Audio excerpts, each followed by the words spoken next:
Assalamualaikum warahmatullahi wabarakatuh. Alhamdulillah wassalatu wassalamu ala Rasulillah. Asyhadu an la ilaha illallah wahdahu la syarikalah wa asyhadu anna Muhammadan abduhu wa rasuluhu la nabiyya ba'dah. Rabbi shrah li sadri wa yassir li amri wahlul 'uqdatam min lisani yafqahu qawli, amma ba'd. Mari kita awali kajian kitab Adabul Mufrad kita dengan baca Al-Basmalah. Bismillahirrahmanirrahim.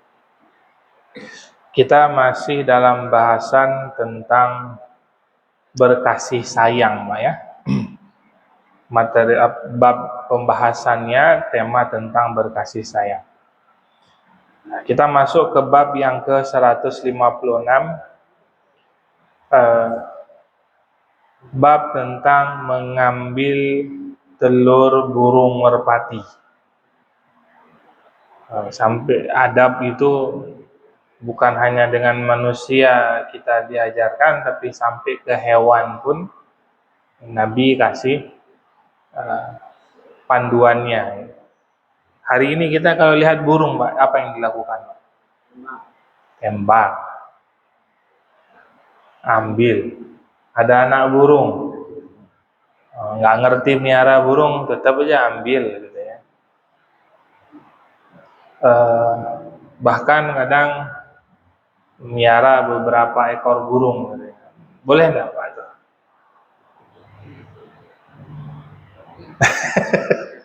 Yang miara gimana?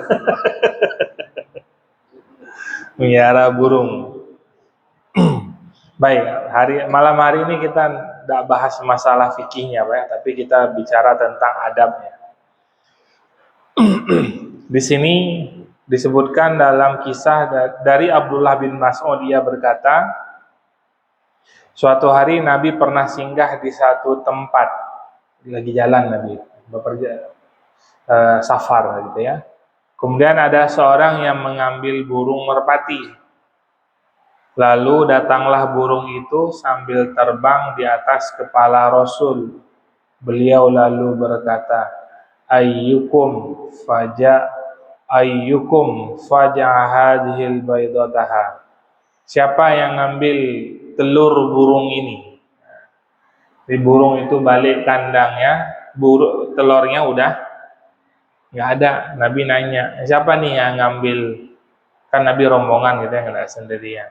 Nanya ke siapa yang ngambil telur burung ini? Nah, kalau kita udah jadi dimasak sama Indomie ya, udah direbus ya, atau apalah gitu ya. Kata Nabi, urdud rahmatan laha, balikin, kata Nabi, balikin, karena itu salah satu berkasih sayang dengan hewan. Nggak ada, Pak, di agama lain itu ngasih panduan sikap kita dengan alam itu, dengan hewan, dengan pohon, dengan tanah. Kan ada, bahkan ada tuh ya, kalau kita kumpulin tentang hadis tentang hijau gitu, misalnya hadis tentang alam, itu sampai ada hadis nanti gini, kalau seandainya hari kiamat akan terjadi besok, di tanganmu masih ada bibit, maka tanamlah. Sampai sedemikian rupa, Pak. Kalau yang sangat dilarang itu dalam hadis Nabi diantaranya apa? Konsepnya kan wala tufsidu fil ardi ba'da islahiha. Surah Al-Baqarah ya, firman Allah, jangan kau rusak bumi ini setelah diperbaiki. Karena dulu sebelum manusia menempati bumi ini, ada makhluk yang alam ini dirusak, gitu, Pak. Pohonnya dihancurin gitu ya. Bukan tanam sama sawit, Pak, bukan. Nah, itu bukan pohon, itu komoditi gitu ya. Maksudnya yang hutan-hutan lindung gitu. Kalau memang hutan-hutan memang khusus untuk penanaman itu silahkan aja. Ini hutan gunung gitu ya. Nah, maka sampai pada hewan pun agama kita ini memandu. Kan ada hadis Pak ya, kalau kita buang air kecil jangan di dalam lubang. Jangan, karena bisa jadi dalam lubang tersebut ada semut. Yang mereka lagi rapat gitu ya, datang kita tiba-tiba langsung main guyur aja. Katanya ada banjir bandang datang. Kemudian, nah tadi burungnya, sekarang burung pada sangkar.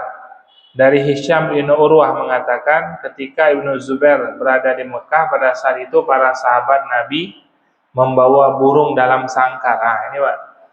Nah sahabat-sahabat bawa burung dalam sangkar. Dari Anas bin Malik, ia berkata Rasulullah SAW datang lalu melihat putra Abu Thalhah, Abu Umair. Dia memiliki seekor anak burung pipit yang dijadikan sebagai teman main. Beliau lalu bertanya, "Ya Aba Umar, ma fa'ala an-nughair?" Wahai Abu Umar, apa yang dilakukan oleh burung pipit atau anak burung pipit? Maka hewan itu punya hak hidup sebagaimana makhluk lainnya. Kalau kita ambil hak hidupnya, maka penuhi kebutuhannya. Kita senang nih miara-miara, jangan sampai kita piara tapi hak-haknya itu kita tidak berikan. Tapi sebenarnya dengan memelihara itu sudah membatasi haknya, betul nggak? Memelihara itu kan telah membatasi haknya. Gimana rasanya kalau kita di kerangkeng gitu? Betul, dikasih makan, dikasih minum, dikasih pasangan, enak, semua enak gitu ya bagi kita gitu. Tapi bagi dia, sehingga salah satu wujud kita kasih sayang dengan mereka, ya berikan haknya. Kalau memang perlu dilepaskan, lepaskan. Tapi ini burung langka nih, apalagi itu burung langka. Tidak boleh dipiara gitu ya. Mestinya dilepas gitu di alamnya. Kami pernah bikin ini, Pak ya. Kita ada project dengan anak-anak keliling tuh kampung Cikeas gitu ya. Kita cek kan burung mana saja yang dilindungi, mana yang enggak gitu ya. Kita keliling beberapa rumah, kita lihat nih burung dilindungi, kita tanya, "Pak, ya misalnya bukan menceramai, enggak, cuma sebatas pengen tahu sejauh mana pemahaman warga itu kalau burung tersebut ini burung yang dipiara itu enggak boleh gitu. Enggak boleh dipiara, atau kalaupun dipiara masih ada izinnya." Katanya, "Enggak, saya beli udah miara aja, enggak tahu masalah hukum-hukum itu mah." Enggak peduli gitulah ya. Yang penting senang, hobinya tersampaikan, udah miara aja. Ya. Ketakutan besarnya Pak, nanti di akhirat jangan sampai hewan-hewan ini menuntut haknya kepada kita. Hewan-hewan ini menuntut kita gitu. Ya Allah, saya dulu dizolimi sama dia. Kan ada kisah Pak ya, seorang perempuan mengunci kucing karena kesel gitu sama kucingnya, dikunci Pak dalam kamar sampai mati Pak. Ya, kata Nabi, baginya neraka. Bagi perempuan tadi ini yang mengunci kucing itu sampai mati di dalam ruangan itu, neraka. Ya, serius betul gitu ya, agama kita ini memperhatikan makhluk hidup. Kemudian bab berikutnya tentang menyebarkan kebaikan di antara sesama manusia. Hadis Nabi, mengatakan laisal kadzdzab alladzi yuslih bainan nas fayaqulu khairan au yanmi khairan. Tidak termasuk sebagai pembohong seorang yang berbohong untuk memperbaiki hubungan di antara sesama manusia. Lalu dia berkata baik meskipun itu bohong atau menumbuhkan kebaikan. Bohong, lindes kucing. Nah, kalau lindes kan beda cerita, kan nggak sengaja gitu ya. Cuma adab kita ya diurusin, ya minimal kalau itu di jalan besar ambil taruh di pinggir gitu ya. Kalau itu misalkan dekat dengan rumah kita, ambil bawa pulang, gali, tanam, kubur. Ya, kan nggak sengaja lah kita lindes, ya. Kadang-kadang kita mau jalan mobil malah dia di belakang, di bawah ban gitu duduk gitu ya. Nah, cuma mungkin beberapa adat ada yang nyebutin apa? Buka baju kita. Itu kafanin pakai baju kita. Macam-macam. Sebenarnya itu enggak yang seperti itu. Kewajiban kita diurusin apa namanya? Bangkainya dia. Kan enggak kita bilang jenazah ya. Mayat, bangkai lah ya, bangkai hewan tersebut tadi yang sudah mati. Kalau bisa kubur, kalau tidak bisa kubur, tempatkan di tempat yang di pinggir lah, kalau di jalan di pinggirnya. Karena tidak bisa kita hindarin kadang-kadang, nggak sengaja. Sering, apalagi daerah kita, sekitar kita kucing banyak ya. Kita parkir motor, pas mau jalan, ternyata ada kucing di ban motor gitu ya. Udah kelindes saja. Kalau di luar mungkin itu kadang ya, orang luar, orang barat itu enggak apa namanya, secara agama mereka enggak terlalu peduli, tapi ketika ada hewan patah gitu, bawa tuh ke rumah sakit Pak, di ronsen, dioperasi gitu, biayanya hampir sama seperti manusia. Kalau kita biasanya patah tulangnya sudahlah, cari yang lain. Kadang-kadang apa ya, kepedulian kita pada hal-hal yang kecil itu kurang peka gitu ya, kurang peduli gitu ya. Padahal ya kalau ada masih bisa diobatin ya diobatin. Cicak, kalau cicak sunnah Pak dibunuh, tapi jangan buat mainan. Nah, kadang hari ini ada sengaja Pak, udah jatuh, dikejar, lempar lagi. Padahal cicak itu dalam hadis Nabi kan beberapa hewan yang sunnah dibunuh, diantaranya cicak gitu ya. Kalau bunuh ya bunuh sekali, kalau nembak ya sekali nembak gitu. Kalau pingin pukul, benar-benar pukul ya buat dia mati. Terlepas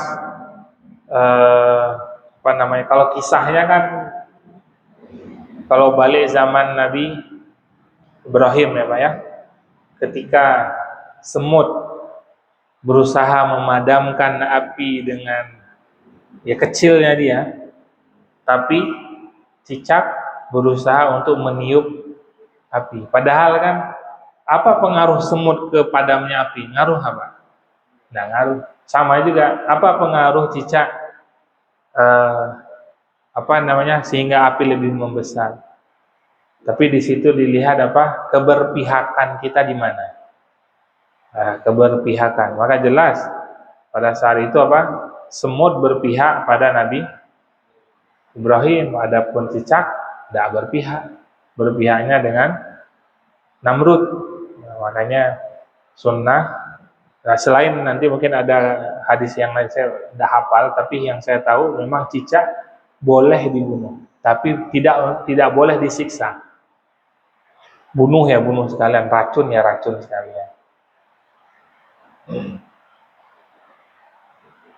Baik, balik lagi tadi Pak ya, tentang bohong. Bohong hukum asalnya kan haram, nggak boleh. Kita bohong, tidak boleh. Eh, Makanya di antara sifat Nabi Muhammad itu adalah siddiq yang pertama sekali. Nabi sebelum diangkat menjadi Rasul, beliau kalau ditanya kenal Muhammad, kenal. As-siddiqul as-siddiqul amin gitu ya. Orang yang terpercaya dan yang amanah. Nabi itu terkenal dengan kejujurannya. Termasuk rahasia sukses beliau dalam berdagang, jujur. Ya. Keuntungan besar yang beliau dapatkan waktu berdagang ke Syam itu diceritakan oleh Maisarah, budaknya Khadijah yang ikut bersama dengan Nabi, bahwa Muhammad luar biasa jujurnya. Ya, sehingga perdagangannya untung berkali lipat. Tapi ada kondisi bohong itu dibolehkan. Bahkan dianjurkan bohong, jangan jujur gitu. Pada posisi satu diantaranya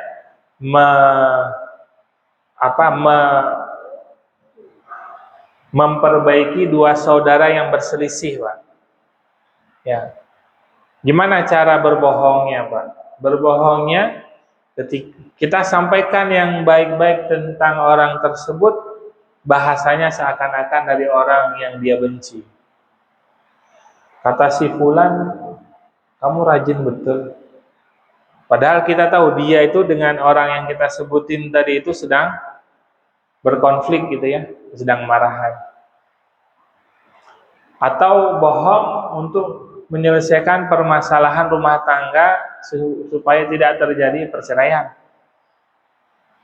Ya, bohong dalam artian untuk menyatukan kembali. Boleh? Gak apa-apa. Ya, maka ada kondisi-kondisi kalau kita tahu ini orang lagi berkonflik nih, jangan ikut panas-panasin. Kadang ada nih, ikut panas-panasin. Ya, ikut kalau ini kita nyalain api lagi gitu. Ngomporin. Sengaja ngomporin. Jangan, Pak, jangan. Ya, walaupun kita merasa teman kita ini dizolimi nih, tapi kita sebagai teman mendukung dia, bukan membenarkan kebenciannya, jangan. Tapi cari cara gimana biar akur kembali. Cari cara gimana supaya silaturahimnya tidak putus gitu. Karena bagi kita, Pak, persaudaraan ukhuwah itu nilainya mahal betul. Innamal mu'minuna ikhwatun fa aslihu baina akhawaikum. Kata Nabi, kita ini sesama muslim itu saudara. Tidak terbatas, tidak dibedakan karena warna kulit, karena jabatan, karena kekayaan, tidak beda. Kita semua saudara. Makanya kita mau kemanapun, kita berangkat, kita pergi kemanapun, kalau sudah masuk masjid, misalkan di luar gitu ya, kita ke Cina misalkan atau kemana lah, ke Jepang, pas udah masuk masjid, udah tuh berasa gitu saudaranya. Mungkin di sini kita biasa-biasa aja, tapi kalau pas di luar, di negara-negara minoritas, itu ketemu orang siapapun ya di masjid itu rasanya seneng gitu ya, bahagia mungkin ya, yang sering pelayaran merasakan ya. Gimana senengnya punya saudara, walaupun bahasanya kadang kita nggak ngerti gitu, ngomong apa, tapi pokoknya udah sama-sama di masjid bahagia aja gitu. Ya, makanya kalau ada yang berselisih jangan ngomporin, tapi damaikan. Kalaupun harus sampai berbohong untuk mendamaikan, boleh, nggak jadi masalah. Kemudian Ummu Kulsum berkata, walam asma'hu yarkhasu fi syai'in mimma yaqulun nas minal kadhibi illa fi thalath. Saya tidak mengetahui bahwa beliau memberikan dispensasi terhadap perbuatan dusta, bohong, yang diucapkan manusia melainkan pada 3 hal. Bohong itu boleh pada 3 perkara. Pertama, al-islahu bainan nas, memperbaiki 2 orang yang berselisih. Kemudian yang kedua, wa hadithur rajul ma'a imra'atihi, ucapan seorang suami kepada istrinya. Kalau dia jujur, cerai. Kamu nikah lagi ya? Enggak. Fitnah itu. Ya. Walaupun ya, enggak benar itu orang tuh isu itu. Ya. Atau apalah yang sering muncul konflik di rumah itu ya, dan macam-macam. Tapi yang paling ngeri biasanya kalau udah sampai ada orang kedua gitu Pak ya. Nah, itu pasti beberapa langsung oke, saya mundur gitu ya.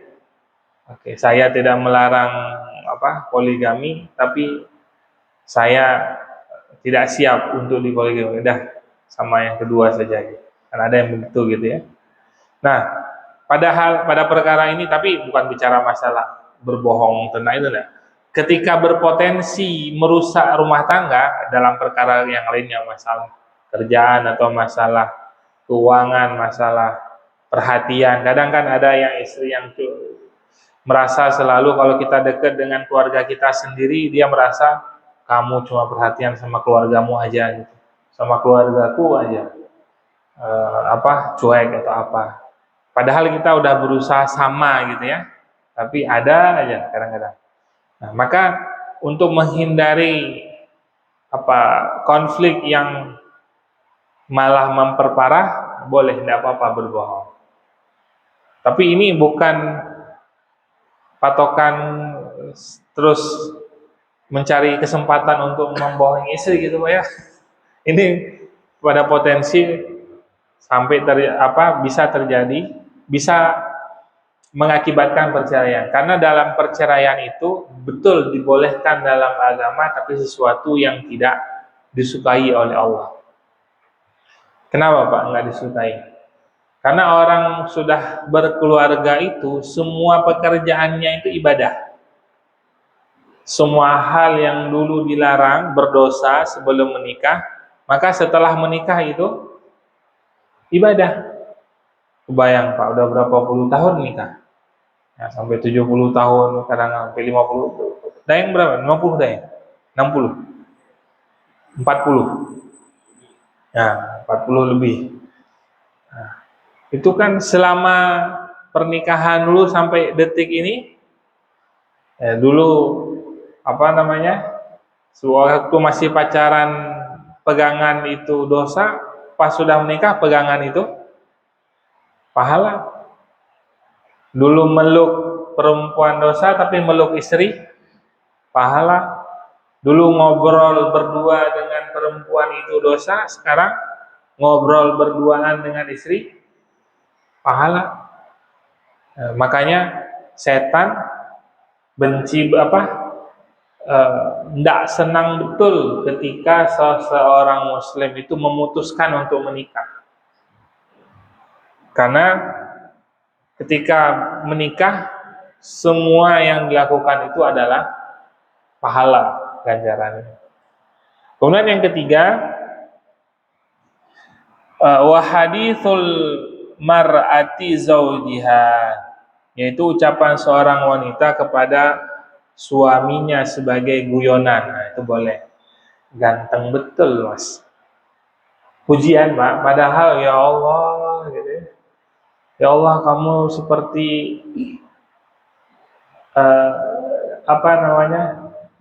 istri muji suami gitu ya. Ya Allah, rajin betul Mas ya. Padahal baru juga nyapu gitu. Udah dibilang rajin atau apalah. Atau rapi betul, atau pokoknya sesuatu hal yang baik-baik gitu ya. Nah, walaupun sebenarnya nggak ada ya. nggak dimiliki oleh suaminya, itu boleh. Dan begitu pun halnya sebenarnya ucapan suami kepada istrinya, seperti Nabi memanggil, menyenangin hati Aisyah dengan panggilan Humaira gitu ya, ya Humaira gitu ya. Nah, tapi kalau istrinya nggak putih jangan dipanggil ya Hajar Aswad gitu, jangan. Ntar dia panci bisa melayang. Ya, tetap kita jaga ininya. Baik, kemudian bab berikutnya tidak boleh berbohong. Dari Abdullah ibnu Mas'ud, Nabi SAW bersabda, "Alaikum bisidqi, hendaklah kalian selalu berlaku jujur. Fa inna sidqa yahdi ilal bir, karena kejujuran itu menghantarkan pada kebaikan." Kadang ada gini Pak ya, di kantor misalkan ya, udah nggak usah jujur-jujur amat lah gitu, nanti kamu dimanfaatin orang. Ketika ada terkesan betul gitu ya, wah betul juga ya, jujur-jujur amat dimanfaatin orang, atau jujur-jujur amat nggak dipakai gitu ya, direshuffle. Ya, yang orang-orang lurus hari ini biasanya apa Pak? Nggak panjang umurnya di jabatannya gitu ya, karena orang nggak bisa cari kepentingan. Tapi bagi kita orang beriman, patokannya satu Pak, selama Allah senang, nggak peduli manusia itu jahat. Tidak peduli kita dengan manusia yang gak suka sama kita, selama Allah senang. Makanya berlaku jujur tidak mudah, berat tantangannya, apalagi di zaman saat ini Pak. Kita yang dikasih amanah gitu ya, pejabat-pejabat kita lah kita lihat, yang jujur-jujur betul lurus untuk rakyat itu kan ada aja itu dicari-cari kesalahannya. Tapi yang keberpihakannya kepada rakyat kecil, jangankan dirasafel, tambah periode naik lagi gitu ya, lanjut gitu, malah dipertahankan ya. Itulah resiko kita jujur gitu. Tapi jangan sampai kitanya yang mundur ya. Kadang orang bilang gini, kita harus masuk ke sistem nih untuk merubah. Ternyata pas masuk ke sistem enak juga ya. Ya, dulu saya nggak ngerti, di luar sistem melihat, wah ini orangnya yang punya jabatan nih ngambil manfaat untuk diri sendiri gitu. Ternyata pas kita masuk, kita juga ikut-ikutan. Nah, makanya Nabi mengingatkan betul gitu ya, tolak ukur kita berlaku jujur itu jangan manusia, tapi karena Allah. Karena kebaikan, karena jujur itu pasti menghantarkan kita kepada kebaikan. Wa innal birra yahdi ilal jannah. Kemudian berikutnya, kebaikan itu pasti menggiring kita masuk ke dalam surga. Ada Pak, ada enggak yang lebih mahal daripada surga Pak? Ketika ada tawar-menawar hari ini gitu, ada enggak pilihan lain yang lebih mahal daripada surga? Enggak ada. Makanya tawar-menawar yang Allah berikan jauh lebih mahal. Kalaupun di dunia itu susah, ya susah-susahnya paling ya 60 tahun, 70 tahun. Udah habis itu selesai. Tapi kalau di akhirat susah, panjang urusannya, enggak selesai-selesai. Wa inna rajula yasduqu hatta yuktaba indallahi siddiqan. Sesungguhnya apabila seorang laki-laki berkata jujur sampai ia ditetapkan di sisi Allah sebagai orang yang berpredikat siddiq, maka orang yang selalu istiqomah dengan kejujurannya, Allah langsung yang memberi gelar dengan gelar siddiq.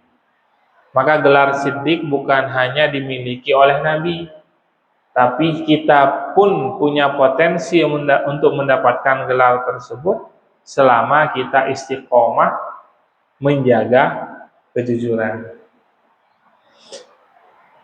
Kemudian wa iyyakum wal kadzib. Ya, jauhilah kedustaan. Fa innal kadziba yahdi ilal fujur. Karena kebohongan itu atau dusta itu membawa kepada kejelekan. Orang bohong pasti akan terus berbohong menutupi kebohongan yang pertama. Betul Pak ya?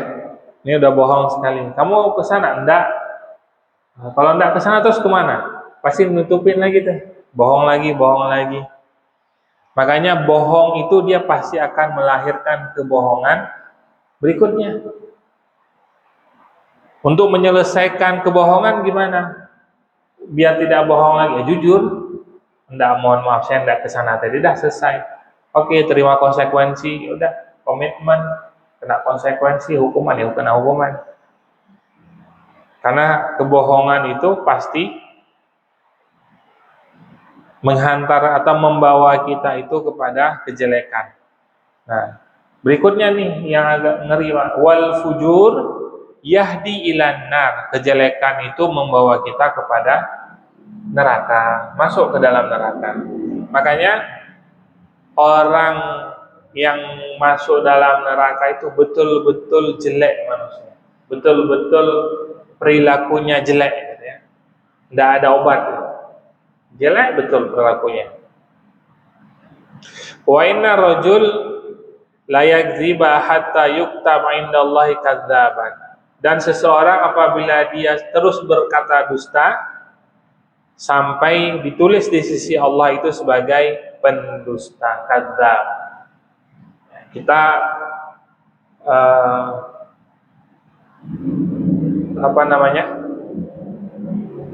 kita kenal dengan nama Musailamah Al-Kadzab. Tahu Pak ya? Coba, Musailamah Al-Kadzab. Nabi palsu yang mengaku dirinya nabi. Ada sebutan kadzab di sana apa? Karena kedustaannya, pengakuan diri kalau dia adalah sebagai nabi. Ya, sehingga gelar kadzab itu gelar yang tidak baik. Gelar kadzab gelar yang potensi masuk nerakanya itu besar. Dan orang yang sering berbohong, kalau kita berteman dengan orang pembohong, satu hari kita yang akan menjadi korbannya. Itu tinggal nunggu waktunya saja. Mungkin hari ini dia berbohong untuk kita, tapi besok dia akan berbohong karena kita. Ya. Atau dia berbohong menjerumuskan kita. Dia berbohong berdusta untuk mengkambing hitamkan kita. Banyak hari ini kita lihat anak bawahannya aja kena hukuman gitu ya, tapi atasannya nggak kena, aman-aman aja atasannya. Kemudian dari Abdullah ibnu Mas'ud dia berkata, la yuslih al-kadzib fi jaddin wala hazlin wala an ya'uda ahadakum wala thumma la yanjizlahu. Berbohong itu tidak diperbolehkan, baik dilakukan dengan sengaja atau main-main. Janganlah salah seorang dari kalian menjanjikan sesuatu pada anaknya, lalu dia tidak menepatinya. Ini bapak-bapak biasanya apa ya? Kita nih kadang-kadang, ya nak, ntar tunggu ayah pulang ya, kita beli mainan. Tunggu kakek pulang, nanti kita beli boneka. Dah beli. Kata Nabi, sampai ke anak pun jangan sampai kita bohongin. Walaupun mereka sebenarnya lupa setelah itu kan. 2-3 hari dia lupa. Tapi perlu ketahui dia belajar atas kebohongan yang kita lakukan. Maka tak sadar, tidak sadar, kadang kita merasa, saya nggak ngajarin kamu bohong, kok kamu bohong. Kalau anak ngomong kan, emang ayah lupa ya, dulu pernah janjiin saya kalau ulang tahun beli mobil mainan. Ayah beli enggak? Kalau saya puasa nanti dikasih THR-nya sekian. Ayah ngasih enggak? Nah, itu kalau diungkit kan banyak. Ya, makanya sampai ke anak pun kalau kita sudah berjanji, kalau enggak bisa tepati minta maaf. Jangan dibiarkan janji tersebut terus menjadi bahan pikiran anak gitu. Ya, karena dia terus akan berandai-andai untuk mendapatkan yang kita janjikan. Insyaallah nanti kita akan lanjutkan lagi pada minggu berikutnya terkait tentang bab sabar terhadap gangguan manusia. Wallahu a'lam bishawab. Assalamualaikum warahmatullahi wabarakatuh.